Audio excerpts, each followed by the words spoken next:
I have a problem with others deciding for local communities what they should do. Others outside, others here in Washington, D.C., that tell somebody that they should or should not have a business in their community just seems over the top. And so I have some special guests that want to weigh in on this with me. Some of them even agree with me. I'm hoping that Dr. Joel Griffith, you said you're a doctor of legal. I am not a PhD. I am just an attorney. Not a PhD. But I'll take the upgrade to doctor. Why? Because doctors do surgery too. So I think I'm going to leave you as a lawyer. And I'm just a lawyer. Okay. Well, just a lawyer is very meaningful for us. So thank you for being here, because you're with the Heritage Foundation, you're a research fellow there, and you're an expert in this area. So I want to make sure that we don't cross any legal lines when we talk about what people should or shouldn't do, as they demand of their politicians to treat them fairly when it comes to developing out their communities. Thank you for joining Cure America. I have Dr. I'm going to call you doctor, too, Henry Olson. Yeah, well, I'm just an attorney, too. So. Oh, just an attorney, too? Everybody's just an attorney. You know, attorneys are on the short list like lobbyists.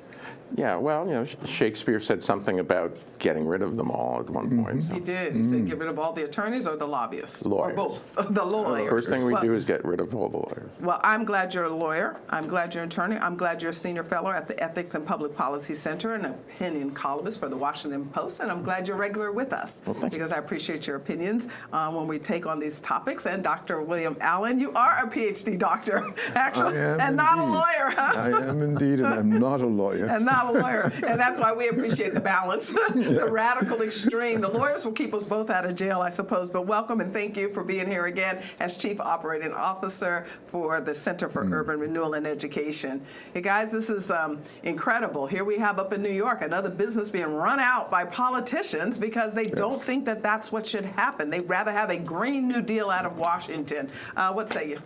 It's a shame to see this type of an assault on business development. This really is just par for the course. A lot of the politicians within New York City, they continue to pile on taxes and pile on regulations, and that is driving people out of the city, even pre-COVID. Of course, we've lost 400,000 in the last few months, but even pre-COVID, a lot of business people, a lot of entrepreneurs are already exiting that region because of all the hurdles. And here we have a situation in which a business, a real estate developer, wanted to actually redevelop an area by Brooklyn without tax incentives, without any special favors. They just wanted to have a place where they could bring in new businesses, and those local politicians shot it down. And it's there was no need for this. Why, Dr. Allen? Why is it that every time a developer tries to get into a poor community, there are politicians that say no? Well, I hate to give you the answer. That's the true answer. You're not answer. a lawyer. You can tell me the truth. Well, I'm a political scientist, and I can tell you that it happens because of local control. And that's the dilemma that we're confronted with. Of course, communities should decide their own fate, but you have to look at what's happened in the pattern of politics, and especially in areas like the boroughs of New York City. It is not, strictly speaking, local control. Control really isn't in the hands of the people. It's in the hands of certain cliques who dominate. And so local politics is determining the outcome. And guess what those who have said no to development in Brooklyn are doing? They say we prefer to look to Washington. We prefer to look to Albany to get handouts from them. I'm wondering then, Henry, because did that politician come first, the city councilman, or how much did the congressional leaders, because 4 of them were opposed to this development and adamantly opposed, how much of it was their pressure on the local city council or any particular member on the city council? Because some wanted it. They were like, come on, guys, what are we doing here? Well, yeah, people get elected for reasons, and they get elected because of alliances and, as Dr. Allen said, cliques.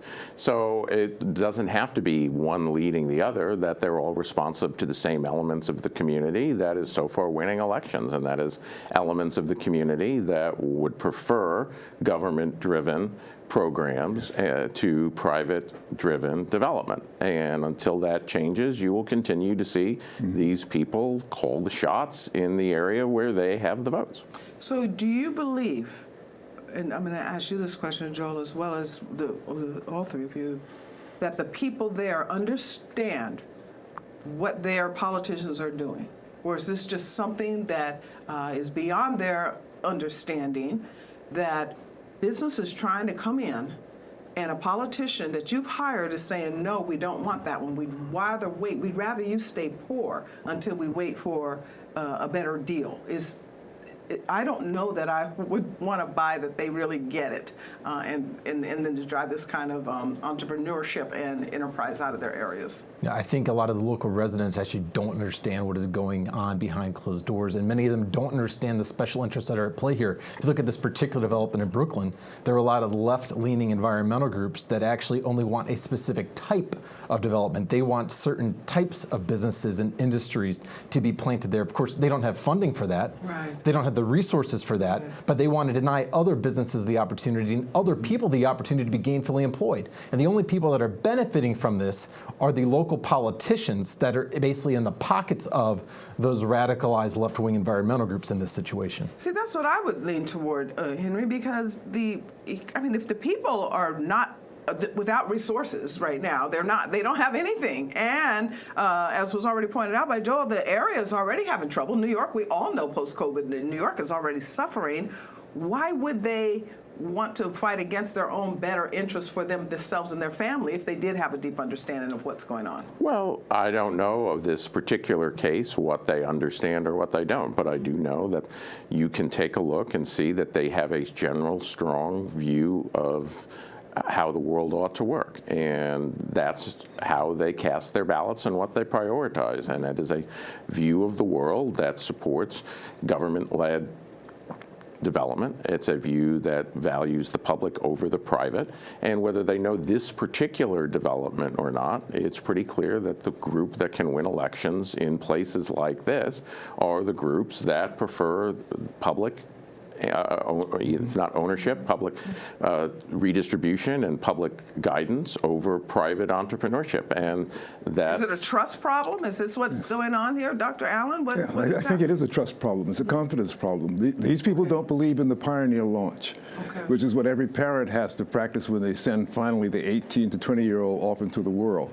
You launch them, having provided for them, but not continuing to care for them.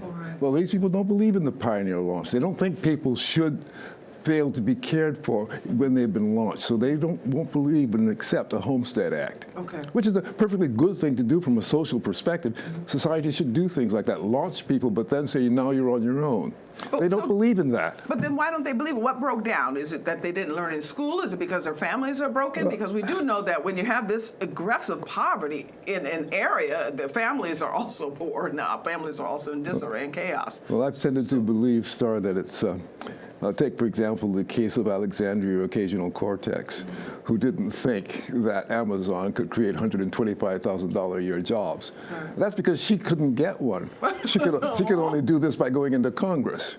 But the rest of the community left to their devices would find a way into those jobs. Yeah, you do have to wonder. I mean, she did go to college, she said, and then she went to work a bartender. So maybe she's not familiar. What do you think, Joel? Is this something that has just generationally gotten into certain psyches and certain communities to say we can't do it without a federal hand?